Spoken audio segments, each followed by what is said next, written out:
Buen día a todos, mi nombre es Juan Francisco Sánchez Delgado, alumno de la Universidad de Expo, y el día de hoy, como parte del materia Seminario de Estrategia de Defensa Oral en materia civil y familiar, vamos a hablar de principios procesales, pero los principios procesales que trae consigo este nuevo Código Nacional de Procedimientos Civiles y Familiares, el tan esperado Código Nacional de Procedimientos Civiles y Familiares. Y bien, con este nuevo paradigma, con estos nuevos principios que sobre todo buscan la protección fundamental de los derechos humanos en el procedimiento, ¿verdad? Vamos a ver cada uno de ellos y para esto me voy a permitir compartir una presentación para apoyarnos de una manera gráfica. Como los podemos decir, bueno, pues este código nacional tan esperado desde ya varios años, que bueno, pues va a ir entrando paulatinamente en vigor, una vacatio legis en diversos estados, paulatinamente, pues arrojan consigo estos principios que se toman algunos del sistema penal, pero como les decía, se van integrando algunos otros bastante interesantes. Me voy a permitir compartir la presentación y bueno, damos inicio. Primero, ¿qué entendemos por principios procesales?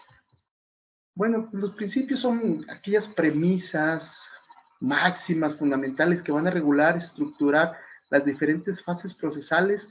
¿Para qué? Pues para lograr el reconocimiento de un derecho. Las partes, tanto las partes como el organismo rector, es decir, el aparato jurisdiccional tendrán que apegarse a estos principios, estas premisas, para conducir de manera eficiente, de manera legal, el procedimiento. Y vamos a empezar con el primero. Esto se recoge en el artículo 7 del Código Nacional de Procedimientos, Código Nacional de Procedimientos Civiles y Familiares, y el primero es el acceso a la justicia. Bueno, pues, ya sabemos que cualquier persona, ¿verdad? Lo tenemos desde la Constitución, tiene derecho a acudir a las autoridades para que se le brinde, ¿verdad? Que formule una pretensión que crea justa, esto en el área civil y familiar, y esto lo recogemos también en el segundo párrafo del artículo 17 de nuestra Constitución, asimismo como garantías judiciales en el artículo octavo del llamado Pacto de San José. Tenemos como segundo principio el de concentración. Pues aquí, en un esfuerzo de economía procesal, vamos a procurar que la mayor cantidad de actuaciones puedan desahogarse en una sola audiencia, ¿verdad? Reduciendo el número de diligencias posibles. Este principio, bueno, puede tener sus excepciones, obviamente, ¿verdad? Este principio de concentración, cuando el juez pueda estar por el mismo código autorizado a que una audiencia pueda proseguir por el hecho del desahogo de ciertas pruebas que sí lo requieren. En el principio de colaboración, este principio es muy importante, ya que si, como lo vamos a ver más adelante, el juez es rector del procedimiento, esto no impide que las partes puedan propiciar a través de los mecanismos alternos de solución de controversias por solucionar por sí mismos el conflicto, siempre y cuando no se violenten intereses contrarios a la norma o a grupos vulnerables. En todo el tiempo ellos podrán participar desde una fase preliminar, ¿verdad? Que desde la fase preliminar, desde la audiencia preliminar que se incita a las partes a una conciliación, incluso el juez como rector podrá a través de estos técnicas propiciar que logren un acuerdo o bien a través de los mecanismos alternos, los centros de mecanismos alternos que puedan existir en cada entidad, podrán las partes en todo tiempo, incluso antes de la sentencia, eh, celebrar una conciliación, convenir, ¿verdad? Salvo aquellos casos que la ley eh, no lo permita. Entonces, bueno, pues es un principio por demás importante, también atendiendo a buscar una economía procesal y descargar de trabajo a los centros de justicia. Tenemos el principio de continuidad que tiene que ver con el otro principio que ya habíamos platicado de concentración, que nos señala de que las audiencias deben ser ininterrumpidas, pero opcionalmente podrán suspenderse. Aquí tenemos un ejemplo en el artículo 681, hay otros ejemplos en el mismo Código Nacional, pero bueno, nos habla que en casos excepcionales, atendiendo la complejidad, como ya lo habíamos dicho, de las pruebas desahogadas, la autoridad podrá diferir la audiencia para la explicación de la sentencia. Tendrá hasta 15 días, en este caso, ¿verdad? En un procedimiento civil. Y bueno, pues se trata de que este principio no se vulnere de continuidad, pero sí el juez tenga la oportunidad de reflexionar, de hacer un análisis, de haber presenciado, escuchado la parte probatoria, la argumentación de las partes, pues hacer un análisis intrínseco, confrontado con la realidad, con la norma jurídica y pues dictar conforme a derecho. Entonces, esta es una excepción a este principio de continuidad. Luego tenemos el principio de contradicción, básicamente, pues, donde se realiza la litis, es decir, las partes tendrán derecho a debatir los hechos, argumentos y pruebas de su contraparte. ¿Dónde vamos a encontrar esto? Bueno, pues lo encontramos desde la fase preliminar, ¿verdad? Desde la parte escrita en el escrito de demanda, de contestación, cuando se permite objetar las pruebas de la contraparte, la parte de alegatos, en fin, en todos los momentos procesales en que se pueda dar esta contradicción, pues las partes tendrán derecho y tendrán equidad, ¿verdad? El juez deberá permitir que tanto lo que una parte pueda argumentar o contradecir se le dé la oportunidad a su contraparte. Y bueno, precisamente esto nos lleva al principio de dirección procesal. La rectoría, la dirección del proceso, pues está únicamente confiada a las autoridades judiciales. El juez, si bien es cierto que teníamos este otro principio, ¿verdad?, donde las partes podrían acordar y llegar a un acuerdo, pues por sí mismas no pueden determinar que ahí termina el procedimiento, sino todo va a ir bajo la dirección del representante judicial, en este caso del juez, ¿verdad?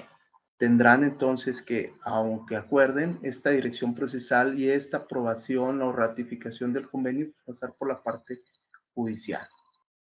Todas las etapas entonces serán dirigidas por la autoridad judicial. Luego tenemos el principio de igualdad procesal. Esto, como ya lo dijimos hace un momento, no debe haber discriminación, debe de haber igualdad, un trato equitativo entre las partes. Sin embargo, este principio también tendrá la excepción tratándose de grupos vulnerables.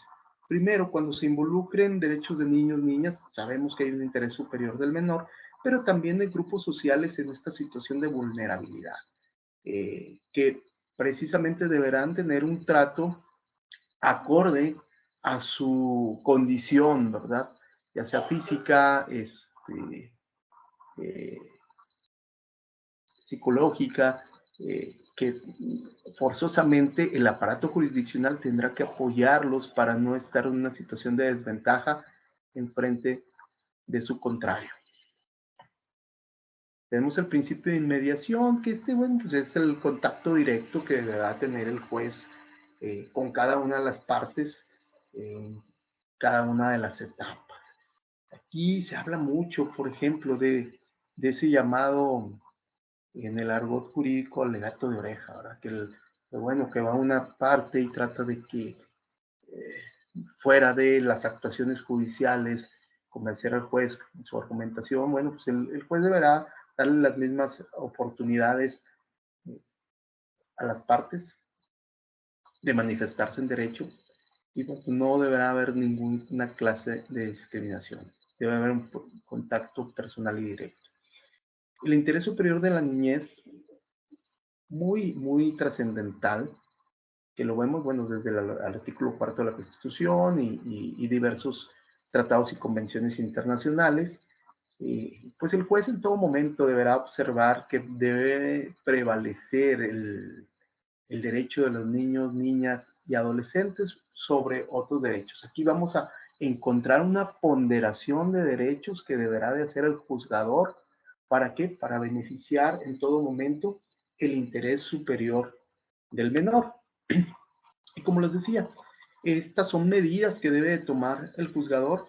Lo encontramos en la Convención sobre los Derechos de los Niños y también, como ya lo mencionamos, en los principios que nos previenen el artículo 4 constitucional. Entonces, en el ámbito jurisdiccional, el juez deberá tener este criterio orientador en todo momento, ¿verdad? Que deberá ser aplicado en beneficio de los menores y tomando en cuenta, pues, todo lo referente a la convencionalidad en este tema. El principio de impulso procesal, el cual, bueno, pues ya sabemos, las partes por sí tendrán que manifestar el interés de que el proceso continúe, ¿verdad? Que no se paralice. Eh, Son quienes tienen el interés de que se lleve a cabo todo el proceso para obtener una resolución favorable. Entonces, este es el principio de impulso procesal. El de lealtad procesal, bueno, entendemos en la buena fe que las partes deberán de actuar en todo momento con honestidad, con el principio de dignidad a la justicia, respeto tanto a su contraparte como al juzgador, siempre priorizando la buena fe y la verdad. ¿Sí? Tienen que ser actuaciones de profesionales probos, ¿verdad? Es decir, que se apeguen al derecho, a la verdad, a la justicia. Principio de respeto, el de lealtad procesal. Bueno, este principio también interesante, el de litis abierta, nos habla que no se va a reducir la litis a la demanda, a la contestación, a la reconvención o a la contestación a la reconvención, sino que debe la autoridad jurisdiccional estar atenta a todos los hechos constitutivos, pero también aquellos hechos cambiantes que pueden darse durante el proceso, sobre todo, como lo vimos, en materia familiar, porque puede haber hechos extintivos de un derecho, de una acción, pero también modificativos que van a modificar una situación jurídica que en ese momento se estén dirimiendo en el proceso. Me viene a la mente, por ejemplo, no sé, una demanda de alimentos, sin embargo, el menor, mayor, no sé, de 16 años, 17 años, se emancipa, y bueno, pues cambia esa situación jurídica, o una mujer embarazada que está con una pretensión, pero en el transcurso del procedimiento, pues, da luz a su niño, cambia la situación jurídica porque existe un menor que tiene que ser representado en sus derechos a través de un trámite de pensión o un proceso de pensión alimenticia. Entonces la litis se queda abierta, ¿verdad? No se cierra porque, sobre todo en materia familiar, es muy cambiante y puede haber hechos modificativos o extintivos de situaciones jurídicas. Tenemos el principio de oralidad, que es la base, ¿verdad?, de este procedimiento, que es lo que ha ido cambiando en diferentes materias. Ya lo vimos desde la materia penal, mercantil, recientemente la materia laboral y ahora pues con la materia civil y familiar a través de este Código Nacional, pues se desarrollarán audiencias orales, ¿verdad? Salvo las excepciones que este Código Nacional establezca. ¿Cuáles podrían ser algunas de estas excepciones? Bueno, pues en materia sucesoria, ¿verdad? En materia sucesoria, el Código nos señala, bueno, que deberá ser por escrito y que, bueno, no solamente se podrá tramitar ante la autoridad jurisdiccional, sino también podrá realizarse ante fedatario público. Pero bueno, esta es una de las excepciones a este principio de oralidad, pero bueno, precisamente la base de esta reforma es que sean procedimientos de carácter oral. Y esto pues trae consigo la reforma que anteriormente se dio en el artículo 16 constitucional, donde en una segunda parte nos dice y es muy interesante, porque nos dice que en los procedimientos seguidos en forma de juicio, en los que se establezca como regla la oralidad, bastará con que quede constancia de ellos en cualquier medio que dé certeza de su contenido y del cumplimiento en lo previsto en este párrafo. ¿Por qué? Porque acuérdense que sabemos que, y como nos lo señala el maestro Carbonell, esto viene siendo una excepción a la regla de que todo acto de autoridad debe constar por escrito. Es una excepción. Bueno, pero sabemos, los mandatos de autoridad deben constar por escritos, debidamente fundados, motivados y signados por la autoridad competente. Entonces, este principio de oralidad viene a establecer esta excepción a esta regla. Y bueno, como lo señala el maestro Carbonell, doctor Carbonell nos dice que la lógica de la oralidad procesal consiste en que las partes del juzgador puedan hacer intervenciones, lo estoy citando literalmente, registrado a través de mecanismos que registren audio y video. Entonces, viene a cambiar, ¿verdad? Todo la tradición escrita que tenemos, este principio de oralidad, pero que nos va a dar la posibilidad de realizar argumentos más fructíferos, espontáneos, cuando nosotros realicemos eh, el desahogo de pruebas como la declaración de parte y la testimonial, que van a nutrir más este procedimiento. Tenemos el principio perspectiva de género, y esto, bueno, lo tomamos como un método, una metodología de la cual se va a basar el juzgador. ¿Para qué? Pues para juzgar de una manera integral, tomando en cuenta todo el entorno social, jurídico, político, histórico, y promover la igualdad entre los géneros. Sabemos que históricamente, bueno, pues a las mujeres tradicionalmente se les juzgaba de una manera distinta a los hombres. Aquí lo que se busca al juzgar con perspectiva de género es tomar en cuenta precisamente esos prejuicios, estereotipos derivados de esas prácticas históricas, sociales, respecto a los roles de sexo, de género. Y bueno, pues el juzgador tendrá que desentrañar el caso concreto, tomar en cuenta todos esos elementos que están afectando precisamente la vulneración de ese grupo social que ha sido victimado. Y bueno, pues lo que busca es que no exista una desigualdad, que no existe discriminación y se juzgue de una manera equitativa. Esto a través de este principio de perspectiva de género. Y bueno, ya casi por terminar, tenemos el principio de preclusión.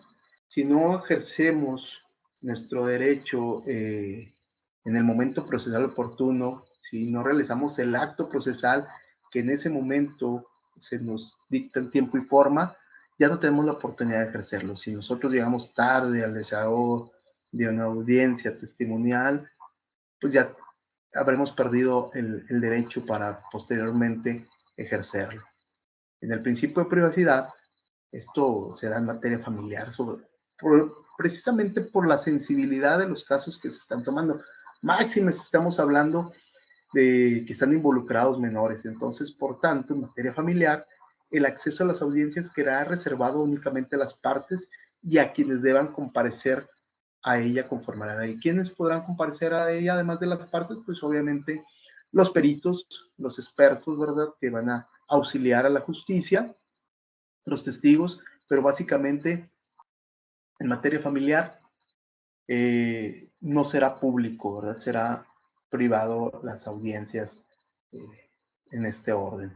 Caso contrario, en materia civil, y con esto tenemos nuestro último principio, que es el de publicidad. Como ya lo dijimos, en esta materia las audiencias serán públicas, esto de conformidad con este código y por las leyes de protección de datos personales, transparencia y acceso a la información. Y bueno, aquellos ordenamientos que sean aplicables. Por ser de un interés que puede ser público, las audiencias no tendrán restricciones, salvo que el mismo código las señale. Y bueno, estos son los principios que trae aparejado este nuevo Código Nacional de Procedimientos Civiles y Familiares, los cuales, bueno, como ya lo dijimos, paulatinamente entrarán en vigor en los diferentes estados de la República. Agradezco mucho sus atenciones y nos vemos nuevamente en otro video. Muchísimas gracias a todos.